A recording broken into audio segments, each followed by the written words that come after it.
um, the sacred deities that are usually honored in that tradition. And like I said, I've done my research for my friends so I can help them host their rite, though I have done quite a bit of research in the past. Suna or Sol, depending on which Germanic tribe you're talking about, it's the goddess of the sun. They actually have a goddess of the sun, similar to the Near East tradition. That would be the main one. Um, and then obviously there's also Thor, and by extension, Freya and Freyr would probably also be sacred. So I figured those would probably be ones that we would mention. I would help my friend write up the rubric for it. So what I was thinking is perhaps having a nice emblem printed out of something solar, some kind of solar imagery to have, something nice printed out that's stylistic to put in the picture frame in the center on the table, so it would be themed out. Though what I might end up doing is going more general, and if I get a really good picture, this could be used for any time I help them host something in their tradition. If they were more Anglo-Saxon, I would do something called the Irminsul, which is kind of this T-shaped symbol that's actually analogous to the more Norse Yggdrasil, which is the world tree. So I'll probably end up doing that anyway. I'll probably get a good solid printout of that symbol as well. Maybe put that in a separate frame, perhaps. Though I could feasibly, with not all that much money, have multiple symbols in different frames, or create like a triptych where it would be a trifold picture frame that would have different sort of emblems in it.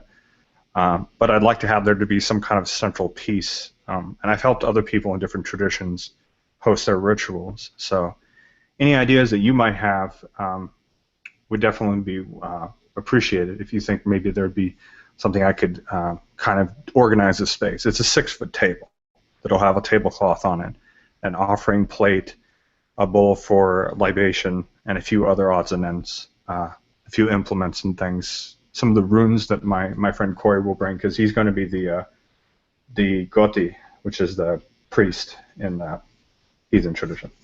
So.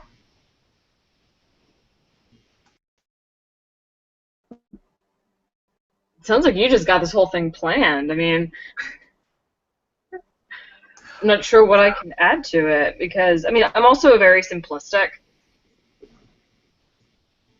in a lot of things.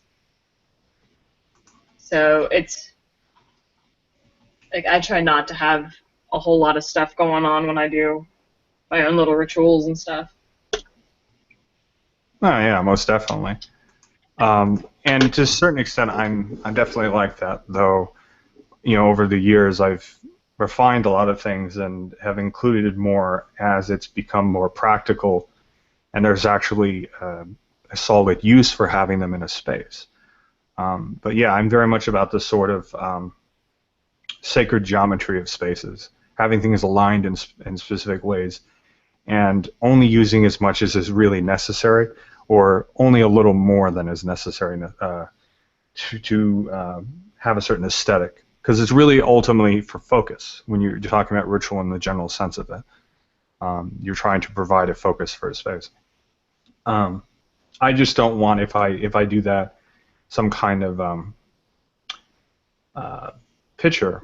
I don't want it to look cheap, you know. So I'd like it to be specific enough that it would correlate well with what they would be doing, but not too general either, not too specific either. So I don't know if I should do it in full color. I guess it just depends on what I end up finding and what picture frame I end up using. I have several. I have a few metal ones. I have a few wooden ones. Some in black, and I know a few places get picture frames fairly cheaply that look good. I might get a nicer one with more of a dark wood finish to it that would go better with the kind of setup I'm trying to do. I guess it's a sort of dress to impress kind of thing, because I'll basically be hosting it. So I want to have everything laid out for him, so when he comes over with his equipment, he'll be able to set it down and he'll be able to put it in the space however he wants to. But I have a basic foundation for him to make it easier, and that's attractive and will blend well with what he's doing. So I think it's a great opportunity. both for my new friend and for my old friends who've up until late have never really done anything group oriented for their tradition. And I know a lot of heathens, and I've helped host a few times before, but in a much more lesser. I've never been the person that used their space to host something like that. So It still sounds really cool. Like I wish I would be able to see something like that. and on the less serious side, there's actually something really cool that will work very well for it. Keep this in mind. I live out in the Inland Empire in San Bernardino County of California, and my friends live out in Yeah. the outer edge of LA County in San Gabriel Valley, so about 20 minutes from each other. They commonly come out here, or there's actually kind of a halfway point too that we typically go on the border of LA County. There's a bunch of really cool stuff in that region, and one of the areas, kind of about halfway, is there's actually a lot of breweries in the area. A lot of places that serve beer, craft beer, things like that. Especially the halfway point is actually around the Claremont colleges. So there's a very bustling kind of college town, and one of the ones that opened very recently, they actually had their 1 year anniversary, is the Rock House, and it's Viking themed. It's Oh a my god. Yeah, it's a Viking themed brewery we've gone to a couple of times. So I'm saying if I'm hosting this for them, we could all afterwards drive down, and we could effectively have a more informal symbol at a brewery, because I would be hosting the blot, and then we could go there and toast to each other, and that would effectively And facilitate the other half of it. that's amazing. I'm so jealous. I miss California so much. There's some advantages here. There's also some ridiculousness here that I've talked to you at length about, I'm sure. But yeah, Yeah, but there's it's so different. Like to go from San Diego, California to Charlotte, North Carolina was a big culture shift. I mean, Charlotte is a little bit more metro. Like you have a lot. It's like it's very much, especially. I've lived here for 15 years. It's definitely become a lot more of a melting pot because you have a lot more people from the north come down because it's cheaper. A lot of people from New York, especially, move down to the south. But just talking to people and the mentality and stuff like that, like it's really weird how even from the time I was a little kid, like I could tell the difference. yeah, for sure. I miss it. And there is something to be said though about living in California, because though a lot of the metropolitan areas are very painfully hyper liberal to the point of being hipstery and gentrified, the advantage of Yes. living in a place like California is if you go a little further out into the suburbs or into the exurbs, it's moderate. So the areas that would be comparatively more conservative, if you go far enough out, it's a nice midpoint. And living out further away from the sort of LA spectrum of things, I've found more diversity, housing's cheaper, it's very nice, and it has enough of the Californian culture to be quite nice, and I've enjoyed it quite a bit. So there's Oh definitely yeah. an advantage. There's definitely an advantage of that, for sure. Yeah, when we lived there, I think the only reason we went near LA was because we went to Disneyland. And that was the only time we ventured up. And then, I mean, I was like 10 minutes from downtown San Diego, so we went there, but it was more so we went there on like school field trips, or we went there for, dinner or some kind of event type thing. And even still, like, it had so much of the history to it that it was like just really chill.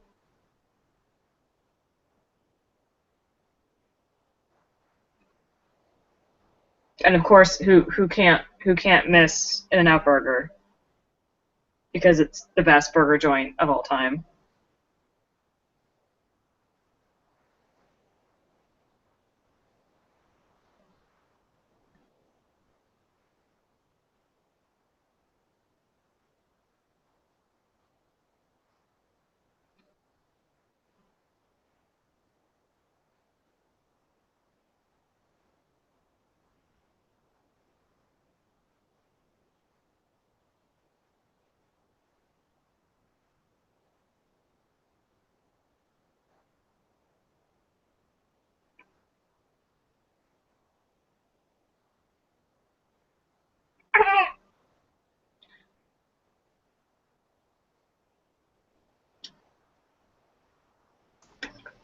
What was that? I stabbed myself with a needle. Yikes.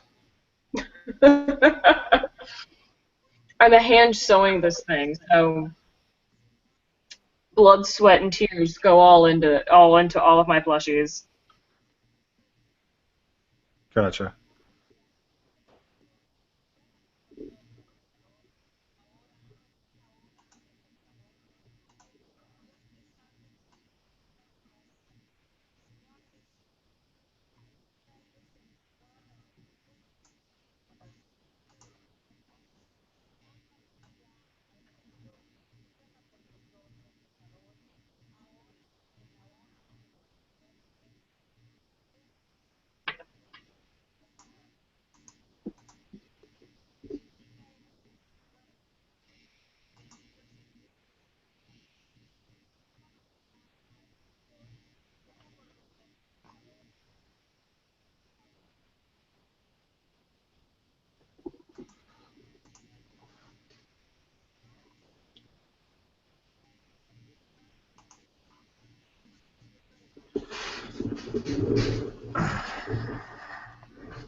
So what do you think would be a better color for a tablecloth, for the 6 foot table for what I was trying to do?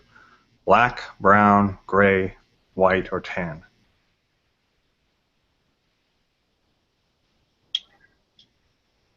My instinct leans more towards tan because then, depending on the different things you have, it's more neutral. Yeah. So if you were to have certain other, bowls or whatever the case may be that were, black or something else, it's all going to match, but it's not going to be like too much of one thing. But brown would be too dark, you think? I think, well, it depends on the shade of brown. When I think brown, I always think like chocolate brown. Yeah, that's true. Well, what was the one that I had? It was actually kind of a lighter brown. I'm not sure the exact color. I think the specs were to the ground was like 90 by 130 or something like that. Because it's actually pretty high off the ground. My computer is being slow.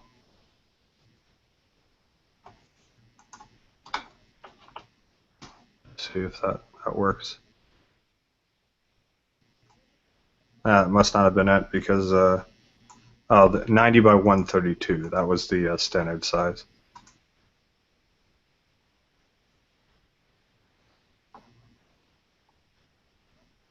Here was the link here on the side here. This is the one I was talking about.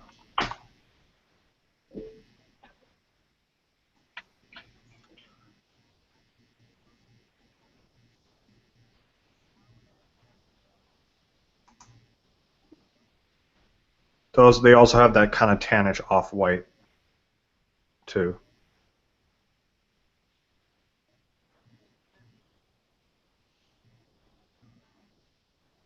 They have black and green and like a burgundy. Orange would be really weird. Pink and blue. That's what you should totally use, like that bright pink. Yeah, it's a hideous pink.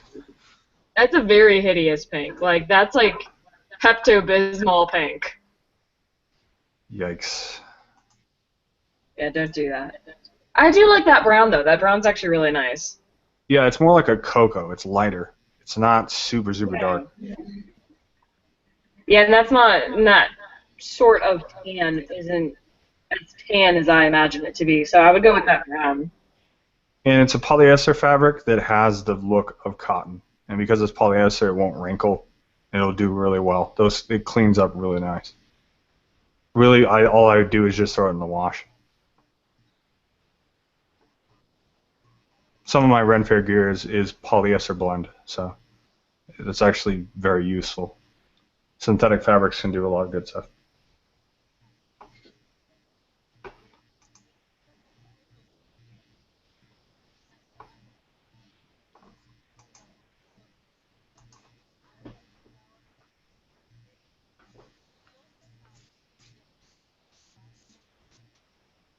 Do you think all the way to the floor is best, or should I get it halfway down? It would you would see the legs. The legs are those foldable metal legs that they have for like picnic tables. Yeah, 'Cause no. I always go down to the floor if possible. So a little extra is okay because I think that size is might be like a half inch or an inch too long or too. I think both. I think it's like 131 by 89. I think when I measured it. Nothing's exact when you have like a plastic lined table. So Yeah. if it's a little extra on the floor, kind of like a dress sitting on the ground, that wouldn't be bad. Yeah. If it's a little bit, I don't think it's a problem. If it like literally looked like it was had like inches of fabric, then that just looked weird. Okay.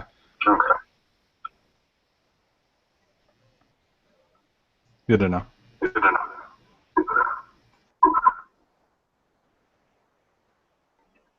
See, the downside is that a lot of like when I look at things, specifically like when we set out tables at my job or when I do a ritual or something like that, it always has to be incredibly symmetrical a lot of the time. But for some reason, when it comes to fabrics and how they hang and stuff like that, I would always rather have a little bit extra actually hanging off somewhere and a little bit extra on the ground, just because it's like all of a sudden, for whatever reason, like my brain just takes it as someone's going to move something, someone's going to touch something, this thing's going to fall, or whatever the case may be. It just looks better to me to have a little bit of something hanging on the floor than for it to be a half inch short. Speaking of, we got a little feedback.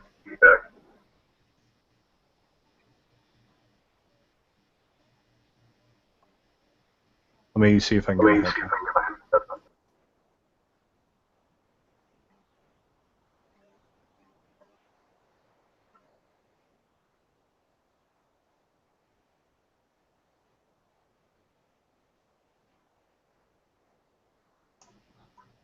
Hello. I can still hear myself.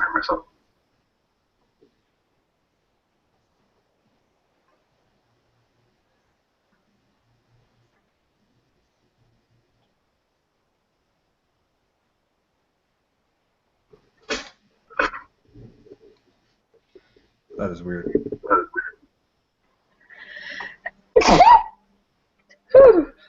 Bless you. Excuse me. Thank you. Do you have your volume up really high? I don't think so. Because all of a sudden I started hearing myself on the phone. Mm-mm. I'm only at 22%.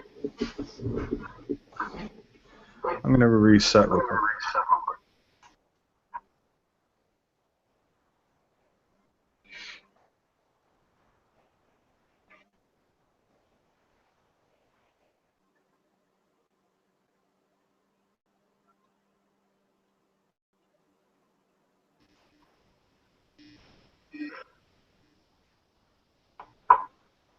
Hello.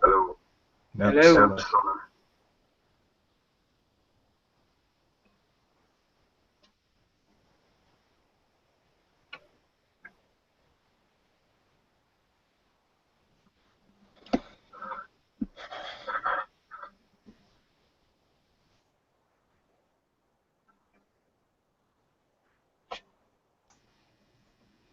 I don't know why it's doing that.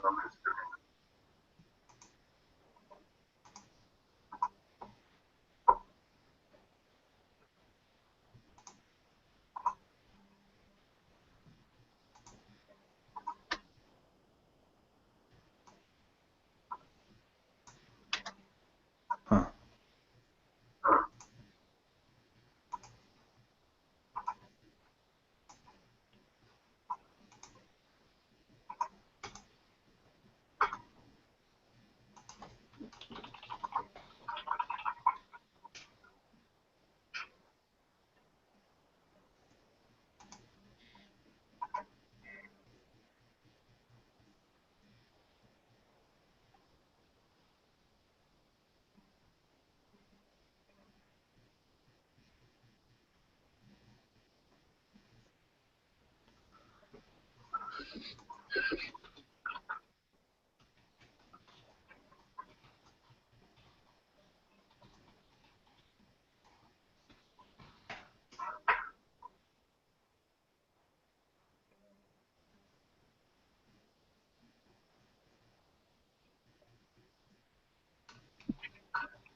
Okay, cool. I'll follow suit.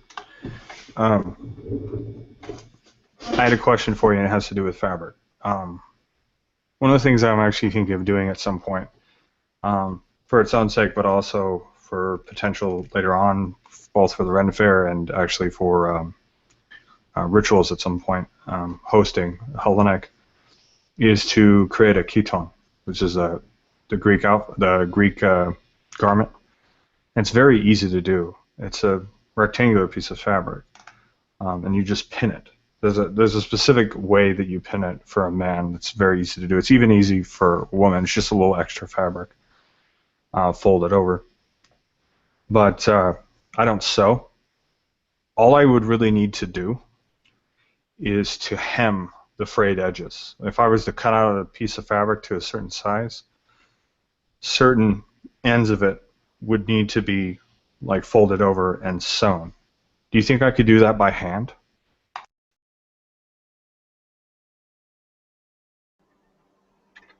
Absolutely. A lot of people hand hem pants, stuff like that.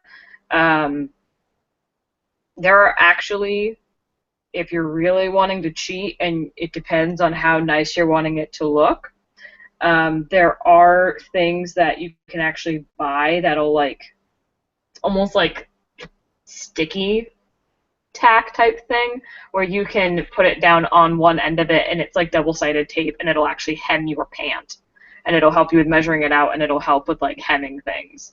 So that might be an option. But if you want to hand sew it, yeah, it's absolutely like really easy.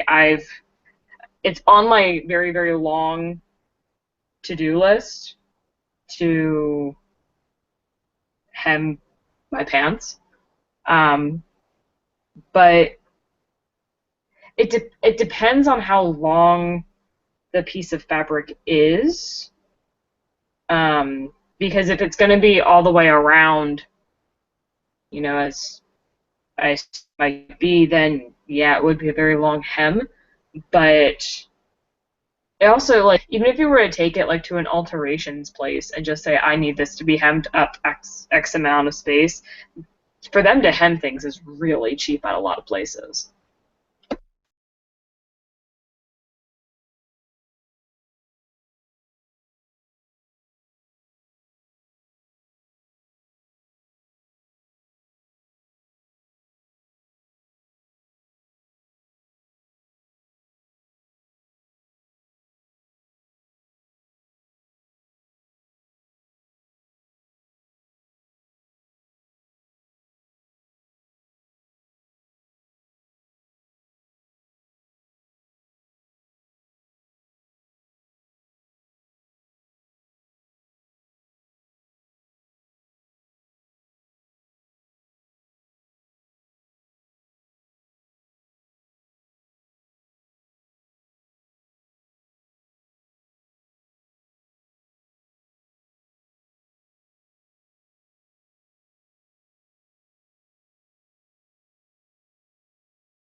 This is just some cheap sheet that I got for a couple bucks at the store. I fold it over to the size that it would be. It's not a very big piece of fabric. For men, it can go just below the knee or almost all the way to the ground. Women, typically, it would have been all the way to the ground. And all it is just pinned right here. You take the two pieces of fabric and pin them and lock it in. And you can do it with a regular pin. There's actually pins that you can make from wire, and you fold them over. And there's a little fastener that you create. And it's really easy to do, very, very simple. And they also have pin annulars that are like 10 bucks you can buy. There's certain kinds of pins. There's Greek themed ones that usually have like a button on top of the fastener so that they're more attractive and showed that you had a little bit more money at the time. Yeah, it's really easy. All you need is a corded, anything. It could just be rope, and you just tie it. And it closes basically. You overlap them.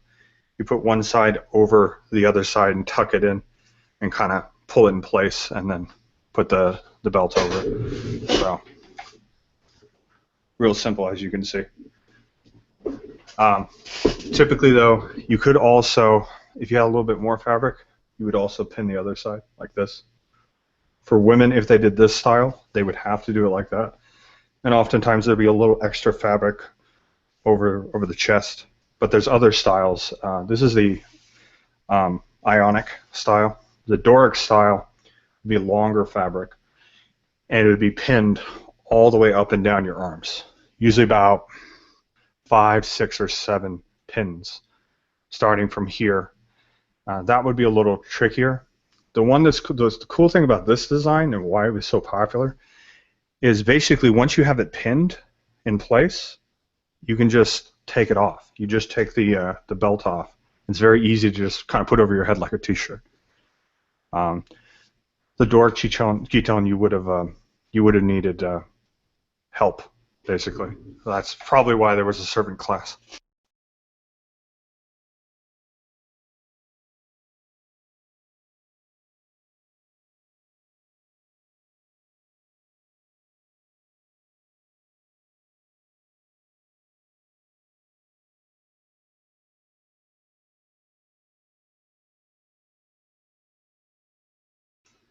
There's also one thing that you would have often added on top of it, particularly if it was colder or you had more money or both, is the peplus, which would have gone over on top. There's also the hematoma, which is typical with men. It would have been a longer piece of fabric wrapped kind of across your body, and oftentimes you'd wrap it, pin it in the back, and then you would hold the other end of it over your arm, kind of like that.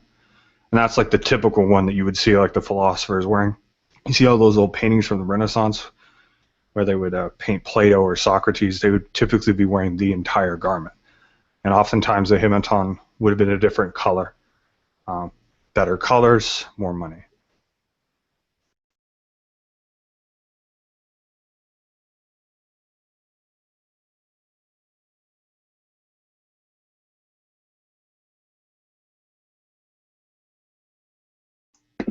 Did you get all that?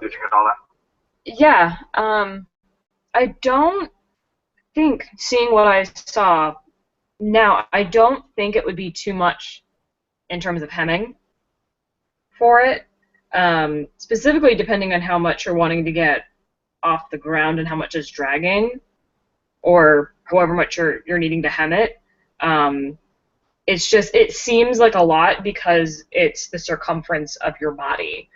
So you would obviously want to hem it up X amount, so it might seem like a lot, but it would really be no different than hemming, a dress or a skirt of any kind or something like that, so around another person. So I don't think it would really take too long, and it shouldn't be too difficult.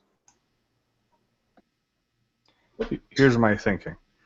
Get the right kind of fabric that I need that's thick enough that a single sheet of the fabric would be properly covering, and the right kind of they have different kinds of fabrics and different thicknesses. It might be a little bit initially, but it's not a whole lot. And it's just it's a flat design. I think I want to say it's like 4x6. I should be closer to 7, but I have the design on some point. There's a specific amount that I would need for my body. Um, but once you have that rectangle, all I would need them to do, I would give them the fabric that I already bought, and just make sure that the edges are hemmed. Just make the whole sheet hemmed. And they have even nicer fabrics. Like I know there's stuff that you could get, like if you went to like a like a lot of East Asian cultures typically have a lot of fabrics, especially Southeast Asian. That would be a really good way to get a very, very nice fabric. It wouldn't be too expensive. I just have to find an area that sells that kind of stuff. Though I have been to a few markets in the area. Good thing about California is there's quite a lot of that. But once I get the fabric, I would just have it hemmed. And once it's hemmed, all I would need is a pin. I'd probably get a nice cord, like a rope for the belt. I already know how to get reproductions of period sandals. They actually sell sandals on Amazon and a few other places I know. They're actually sandals made in they're made in the Middle East. I actually have a pair. I just need to go find them real quick, and I'll tell you what I'm talking about.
They're out in my car in a box. They're leather sandals that are formed to have a certain heel to them. And there's strips of leather that go around, and there's different designs.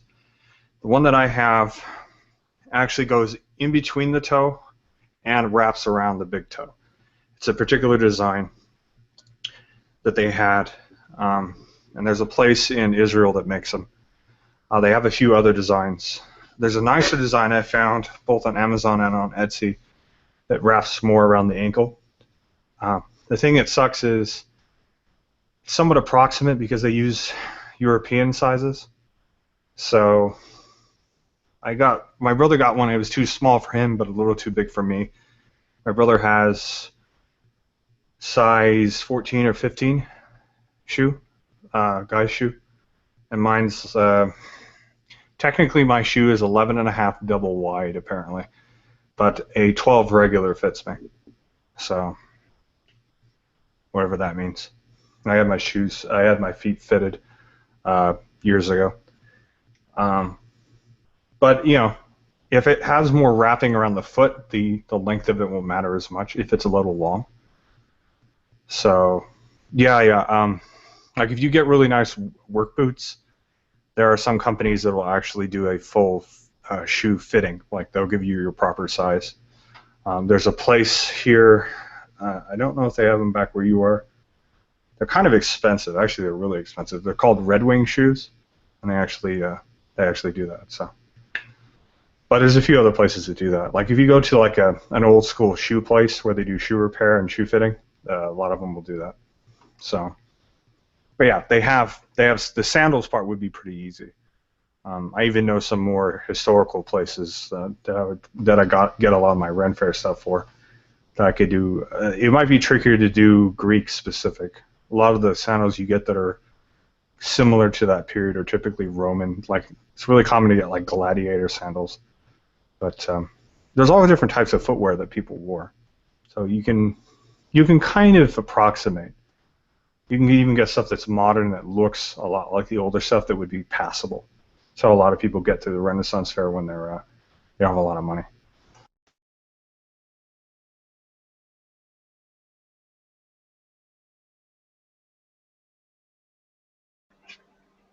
I'm still reeling from the fact that there are actually people that will like fit your shoe like a woman would get fitted for a bra. Like that's all I can think of is there's this gentleman standing there like with a tape measure and everything, like just wanting to measure your foot. But all I can think of throughout this conversation is my theater teacher. We did a funny thing happened on the way to the forum my senior year, and I was heavily involved in the costuming of that show, and I kept yelling at her that it wasn't period enough. And she's like, Sarah, what are you even talking about? This is what we're doing. This is what we're wearing. I said, no, it's not period enough. We need these types of shoes. And of course, we couldn't find anything similar. The girls were all going out buying what they thought were like, well, I bought these like Roman shoes and these Greek shoes. I'm like, I need you to stop talking right now. Please stop talking.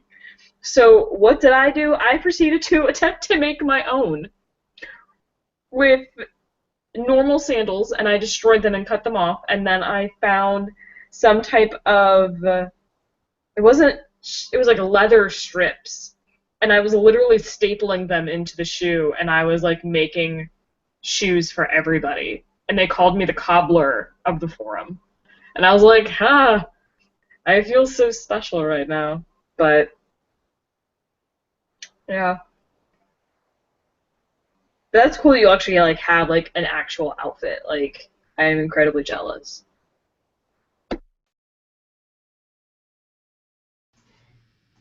Here's what I was talking about with regards to the sandals. This company makes them.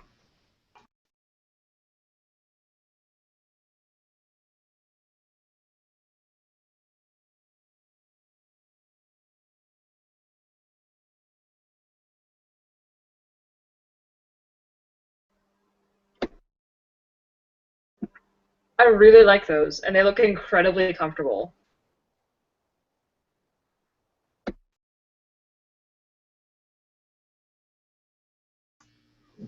Yeah, most definitely. And I would love to have that opportunity at some point, to actually be the sort of heroes and officiate in proper gear. But an interesting thing about that, when you're looking at reconstructionist traditions, is like the groups in Greece don't even really do that as much. It seems that the women sort of do, but not as much. There's a one of the main groups in Greece that does Hellenic ritual. They wear white. Um, the men will wear like a white button up, like a collared button up, and white pants. Like the cotton stuff that's like really really light. They'll wear that and maybe sandals or comfortable shoes. And the women will wear like a white gown, more modern kind of clothes, because it's comfortable, but appropriate for the sort of for the festival. But there's not like a lot of groups that do that as much. It seems that it's more of an American thing, I've noticed, but I don't know. There are plenty of reenactment groups over there that have gone in full armor, so I don't know if there's some kind of just particular to that. Maybe it's just easier to get out in and out of.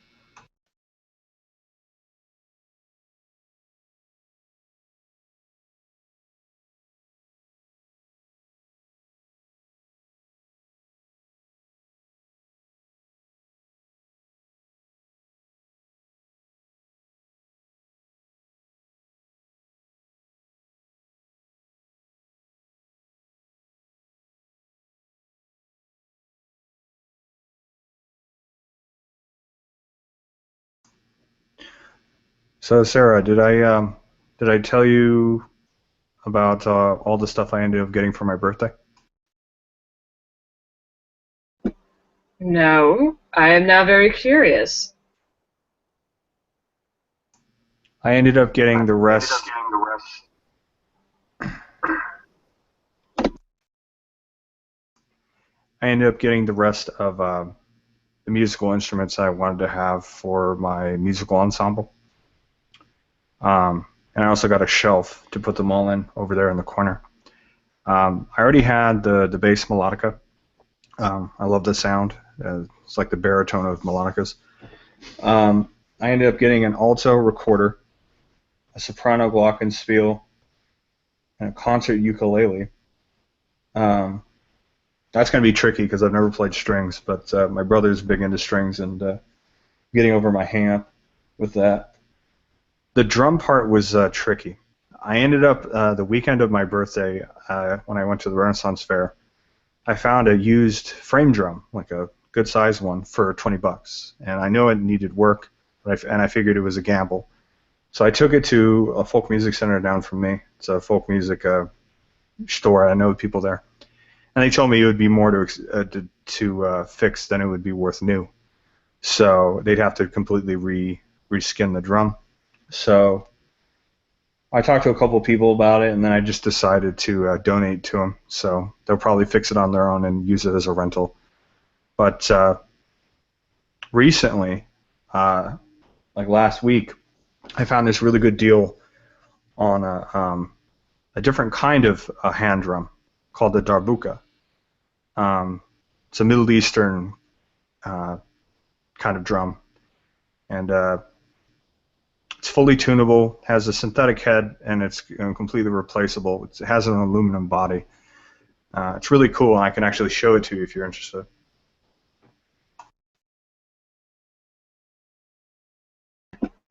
Yeah, I want to see.